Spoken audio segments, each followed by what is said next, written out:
नमस्कार, मैं अशोक कुमार पांडे और स्वागत है आपका द क्रेडिबल न्यूज पर।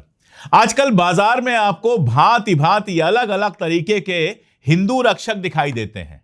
ऐसा लगता है कि हिंदू कोई घड़ा है जिसके रक्षा के लिए ये लोग चारों तरफ खड़े हैं कि उस पर कोई पत्थर न चल जाए, लेकिन असल में ये जो गौ रक्षक, हिंदू रक्षक और अलाना फलाना है, इनमें से ज्यादातर गली के गुंडे हैं जिनको कोई और काम नहीं मिलता और अपनी हरकतों से हिंदुओं का नाम एकदम शर्म से डुबो रहे हैं। ऐसे लोग, और ऐसा ही एक नाम आपके सामने मैं ले रहा हूं, नकुल गुर्जर। नकुल गुर्जर का जो किस्सा आया है वो सुनने के बाद आप शर्म से सर झुका लेंगे। नकुल का जो किस्सा आया है वो सुनने के बाद आपको लगेगा कि कोई आदमी कितना गिर सकता है पैसों के लिए और नाम के लिए।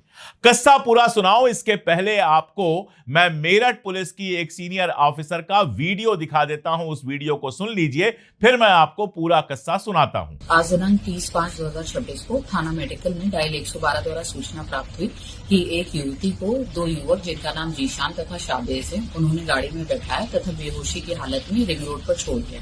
सूचना प्राप्त होते ही थाना मेडिकल की टीम मौके पर पहुंची। युवती को उपचार हेतु मेडिकल कॉलेज में भर्ती कराया गया। उपचार के उपरांत डॉक्टर ने युवती को सकुशल बताया। इसके बाद युवती को जब थाने पर लाया और युवती से पूछताछ की गई तो युवती ने बताया कि एक नकुल नाम के लड़के ने योजनाबद्ध तरीके से इन दोनों युवक जीशान तथा शाबेज के साथ युवती को भेजा था। इस संबंध में तहरीर प्राप्त की गई है तथा FIR दर्ज कर अग्रिम विधिक कार्रवाई की जा रही है। तो मैम जो कह रही हैं उसको आपने गौर से सुना होगा। पूरा किस्सा क्या है वो सुन लीजिए। मेरठ के मेडिकल थाना क्षेत्र में रहते हैं नकुल गुर्जर और वो खुद को गौरक्षक हिंदूवादी नेता बताता है। उसने पुलिस को यह बताया कि दो मुसलमान लड़के जीशान और शाहवेज एक हिंदू लड़की को कार में अगवा करके ले जा रहे हैं और उसके साथ बदसलूकी कर रहे हैं। यह शिकायत गई पुलिस के पास। उसके बाद पुलिस ने कार को घेर लिया, दोनों लड़कों को हिरासत में लिया और पूछताछ शुरू की। लड़की नशे की हालत में थी, उसको नशा दिया गया था। थोड़ी देर बाद लड़की को होश आया और जब लड़की से ठीक से पूछताछ हुई तो पता यह चला कि ये महान हिंदूवादी, गाय की रक्षा करने वाले, हिंदुओं की रक्षा करने वाले, हिंदुओं को जगाने वाले जो नकुल गुर्जर हैं, उन्होंने उस लड़की को रुपए का लालच दिया था ताकि जीशान और शाहवेज को फंसाया जा सके। तो खेल पूरा यह था, प्लानिंग पूरी यह थी कि उस लड़की को बाकायदा लालच दी गई, पैसे की लालच दी गई कि जाओ, ये दो मुसलमान लड़के हैं जीशान और शाहवेज, इनको फंसाओ और इनको फंसाने के बाद मैं शिकायत करूंगा, ये पकड़े जाएंगे और मैं इनसे 10 लाख रुपए वसूलूंगा। अगर ये 10 लाख रुपए देंगे तो ठीक है और अगर नहीं देंगे तो ये जेल में सड़ेंगे। यानी हिंदू रक्षा के नाम पर एक हिंदू लड़की को पैसे देकर दो मुसलमान लड़कों के पास भेजता है नकुल गुर्जर ताकि 10 लाख रुपए की वसूली कर सके, लड़कों को झूठे अपहरण, रेप वगैरह के केस में फंसा सके और फंसाने के बाद उनसे वसूली कर सके। और सिर्फ इतना ही नहीं था। नकुल गुर्जर जब आप गूगल पे तलाश करेंगे तो आपको पता यह चलेगा कि साल भर पहले गैंग रेप के एक मामले में यह आदमी जेल में रहकर आया है। सोचिए, हिंदुओं की रक्षा कैसे लोग कर रहे हैं जो खुद गैंग रेप में शामिल हैं और एक हिंदू लड़की को भेज रहे हैं पैसा देकर कि जाओ इन दो मुसलमान लड़कों को फंसाओ। ये हिंदुओं की रक्षा करेंगे या हिंदुओं को खुले बाजार में बेच देंगे, यह तय करना मैं आपके ऊपर छोड़ देता हूं। यह जो लड़का है यह गिरफ्तार हुआ था, मैंने आपको बताया किस मामले में, और वहां से जब रिहा हुआ था तो तालियां बजाकर, नारे लगाकर इसका स्वागत किया गया था। हमारे समाज में स्थिति यह हो गई है कि जिन लोगों को शर्म के मारे छुप कर रहना चाहिए, जिनको समाज के सामने आने में शर्माना चाहिए, वो जेल से छूटते हैं तो उनके लिए तालियां बजती हैं, उनके लिए नारे लगते हैं। यूपी का ही केस मैंने आपको पहले बताया था। योगिता भयाना हमारी मित्र हैं और महिला अधिकारों पर काम करती हैं। उन्होंने पोस्ट किया था कि यूपी में एक दलित बच्ची 10-12 साल की थी, उसके साथ इस तरह की हरकत करने वाले एक साहब को गिरफ्तार किया गया और गिरफ्तार करने के बाद उनकी जाति के लोग, ब्राह्मण जाति के लोग सड़क पर आ गए कि उनको रिहा किया जाए। कठुआ का किस्सा आप जानते हैं, जहां 12 साल की बच्ची के साथ यह सारा कुछ किया गया था और उसके बाद लोग सड़क पर आ गए थे उसको बचाने के लिए नहीं,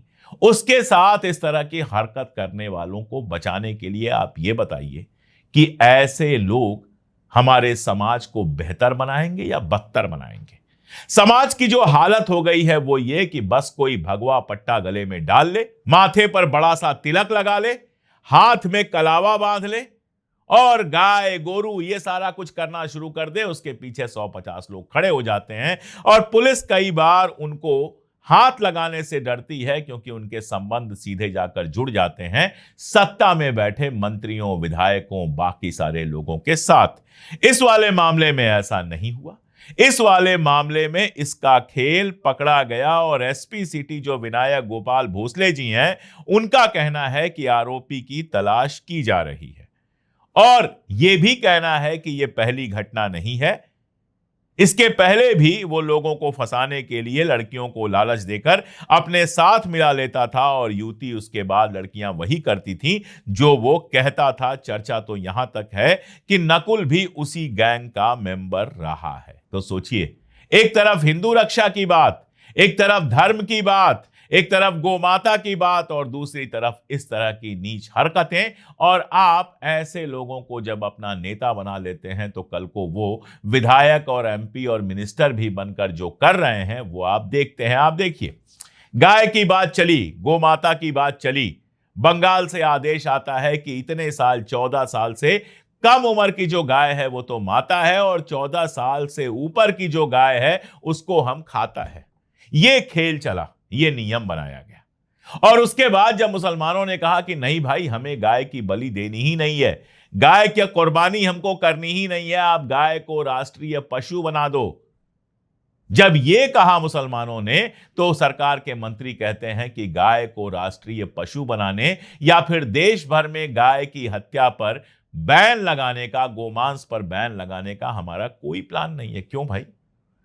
अगर गाय से इतना प्रेम है आपको, अगर वाकई गाय की भक्ति करते हैं आप, तो एक आदेश सेंट्रल गवर्नमेंट निकाल दे, कानून बना दे कि गाय हमारी राष्ट्रीय पशु है और किसी भी हालत में, किसी भी उम्र में गाय की हत्या नहीं की जा सकती। गाय का मांस न गोवा में खाया जा सकता है, न सिक्किम में खाया जा सकता है, न मणिपुर में खाया जा सकता है। यूपी, बिहार, एमपी, बाकी सब तो आप छोड़ ही दीजिए। क्यों नहीं ये कर सकती है? बड़ी आसानी से कर सकती है। जो सरकार बड़ी बड़ी बातें करती है वो इतना काम तो कर ही सकती है, लेकिन अगर इतना काम कर देगी तो कई जगहों पर सरकार गिर जाएगी। इसीलिए गाय का मामला हो, धर्म का मामला हो, यह सारा का सारा मामला सरकार के लिए तो नाटक है ही। आप ये देख रहे हैं कि जो हिंदू रक्षा दल और फला ढिमका बनाकर घूम रहे हैं, उनमें से भी बहुत सारे लोगों के लिए है। पहले भी ऐसा किस्से आ चुके हैं कि इनके बीच के लोग ही गाय की तस्करी करवा रहे हैं, गाय बेचने वालों से पैसे वसूल रहे हैं। और बाबाओं की कहानियां तो कहना ही क्या है, कुछ गोरक्षक बन जाते हैं, कुछ बाबा बन जाते हैं। बाकी की कहानी छोड़ दीजिए। जो इस देश के सबसे बड़े बाबा बने हुए हैं और सबसे बड़े बिजनेसमैन हैं, रामदेव, उनकी कहानी सुन लीजिए। महाराष्ट्र का जो फूड एंड ड्रग एडमिनिस्ट्रेशन है, उसने भ्रामक दवा विज्ञापनों यानी फर्जी विज्ञापन कहेगा, जो ऐड आएगा वो कहेगा कि ये दवा खाओगे तो शुगर ठीक हो जाएगा, ये दवा खाओगे तो बीपी ठीक हो जाएगा, ये दवा खाओगे तो लड़का पैदा होगा, ये दवा खाओगे तो चेहरा गोरा हो जाएगा। इस तरह के जो फर्जी विज्ञापन चलते हैं, तो उन फर्जी विज्ञापनों और नियमों का उल्लंघन करने वाली, जो नियम सरकारी हैं उनका उल्लंघन करने वाली दवाओं के खिलाफ कार्रवाई शुरू की।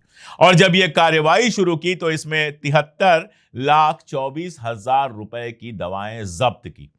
अब आप कहेंगे ये कौन सी खबर है, इसमें रामदेव कैसे लगे हैं? तो सुन लीजिए। इस 73,24,000 रुपए की दवाओं में से 51,41,000 यानी 51,41,000 की दवाएं रामदेव से जुड़े हुए पतंजलि समूह की थी। इनकी जो दिव्य फार्मेसी है उसकी दवाएं थी 54,41,000 की जो जब्त की गई। इसका मतलब यह है कि ये दवाएं ऐसी थीं जो फर्जी विज्ञापन करती थीं, जो दावा करती थीं उन पे खरी नहीं उतरती थीं और साथ में सरकारी नियमों का ये उल्लंघन करती थी। एफडीए के जो कमिश्नर हैं तुकाराम मूढ़े साहब, उन्होंने पूरे राज्य में ये छापामारी करवाई। मुंबई, कोकड़, पुणे, नासिक, अमरावती, नागपुर और छत्रपति संभाजी नगर सहित औरंगाबाद, जिसका नाम बदल के छत्रपति संभाजी नगर कर दिया गया है, इसके सहित इन्होंने सारे महाराष्ट्र में छापे मरवाए और उस छापे में रामदेव की दवाइयां फर्जी पाई गई। इसके पहले आप जानते हैं कि कितने ही मामलों में वो सुप्रीम कोर्ट में जा चुके हैं।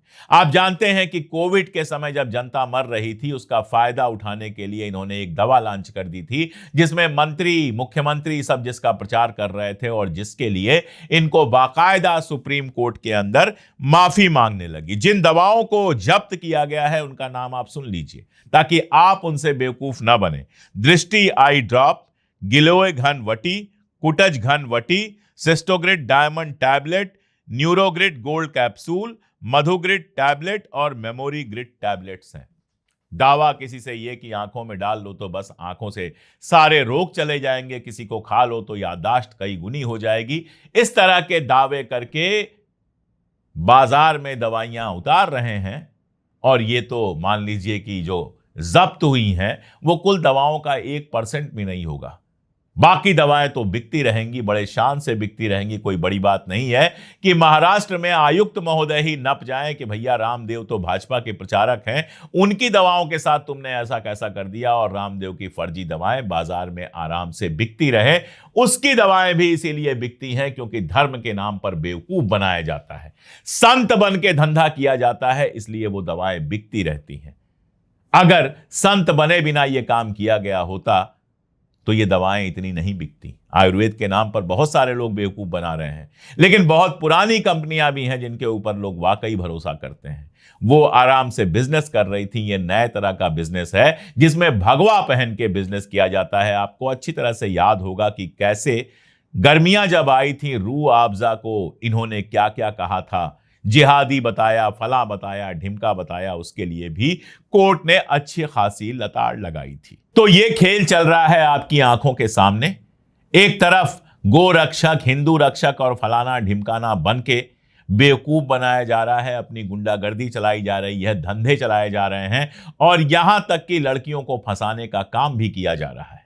तो दूसरी तरफ बाबा बन के जो आपको लूटा जा रहा है वो भी आपके आंखों के सामने हो रहा है। लेकिन नफरती पर्दा शायद इतना भारी हो गया है आपकी आंख पर कि यह सब दिखाई नहीं दे रहा है। खोल लीजिए आंख, वरना जो हालत है, अब्दुल की चूड़ी पता नहीं टाइट हुई कि नहीं हुई, लेकिन आपकी चूड़ी का हाल बहुत खराब होने वाला है।